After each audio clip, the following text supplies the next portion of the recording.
name's Aleks Ćurčić and I am the Bayer Technical Manager for Norfolk. Jonathan Blake, Crop Pathologist, ADAS.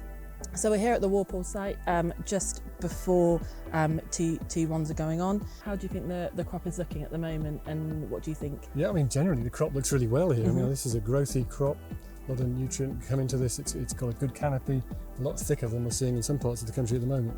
This is skyscraper we're in at the moment. Skyscraper's probably the most susceptible for septoria, but there's not a lot in here because it got a late sowing this. We had a dry April.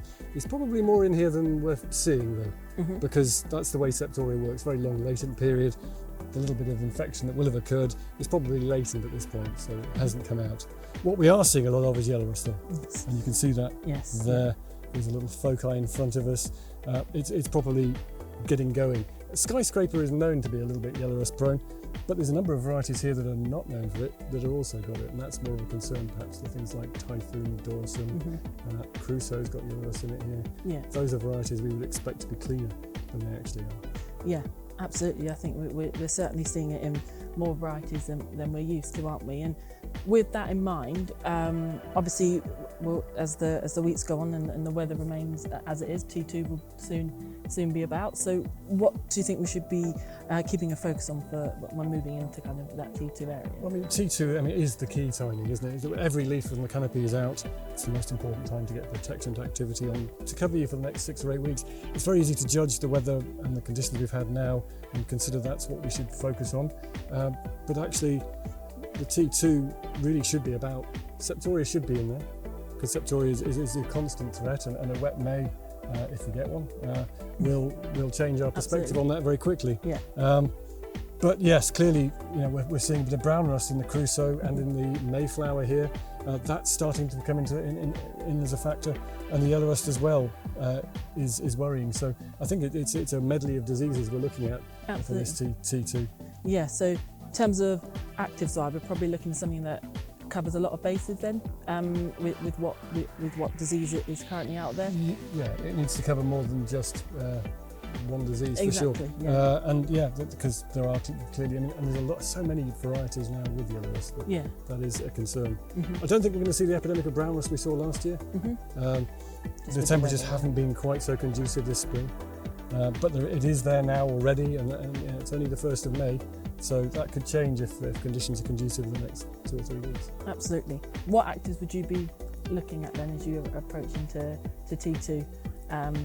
What would you kind of be focusing on? Well, I mean, I think you have to be looking at the SDHIs, the QIIs, and trying to work out what's going to give you the best balance of activity on rust as well as septoria, and come up with a strategy from that. I think the septoria situation is more protectant now. It's likely to be more protectant at T2, which is good. That gives us a chance to use rates more appropriate for that type of condition, and products that perhaps a broader spectrum. So looking in the crop, obviously we're not, septoria is will be a key concern, but it's looking more of a protectant stance at things at the moment. As looking in the crop, we are seeing an awful lot of yellow rust. As a Bayer, we have kind of the Vimoy and the Ascroy portfolios. What would you be looking at as active-wise when we obviously are seeing kind of much more rust in the crop at the moment? Yeah, I mean, it's going to have to be a balance of mixtures, isn't it, or balance of actives. I mean, I think from a septoria perspective, we have to be mindful of the risk of septoria coming back through.